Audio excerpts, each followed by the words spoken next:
পৃথিৱীত খহি পৰিব চীনৰ মহাকাশ আস্থান। নিয়ন্ত্ৰণহীন মহাকাশ আস্থান তিয়ানগং 1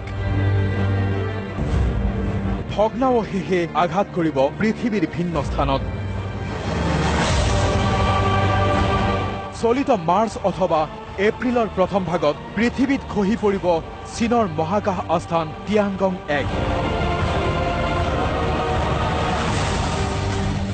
পৃথিৱীৰ ভিন্ন স্থানত পৰিব মহাকাশ আস্থানটোৰ ক্ষুদ্ৰ ক্ষুদ্ৰ টুকুৰা।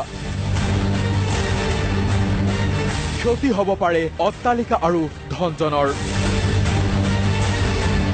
সম্প্ৰতি নিয়ন্ত্ৰণহীন অৱস্থাত ভ্ৰমি আছে এই মহাকাশ আস্থানটো। মহাকাশ আস্থানটোত আছে বিষাক্ত ইন্ধন হাইড্ৰাজিন। হাইড্ৰাজিনে নষ্ট কৰে মানৱ দেহৰ যকৃত আৰু স্নায়ু। ভগ্নাৱশেষ আৰু বিষাক্ত ইন্ধনে কাল মাতিব জীৱকুলৰ। প্ৰতিদিনে 525 ফুটকৈ নামি আহিছে তিয়ানগং 1। 8,500 কিলোগ্ৰাম ওজনৰ এই আস্থানটো কক্ষপথৰ পৰা নামি আহিছে 280 কিলোমিটাৰ পৰ্যন্ত। বায়ুমণ্ডলত প্ৰৱেশ কৰিলেই বতাহত ঘঁহনি খাই জ্বলি যাব ইয়াৰ অধিক অংশ। বাকী ক্ষুদ্ৰ অংশবোৰ পৰিব বিভিন্ন অঞ্চলত।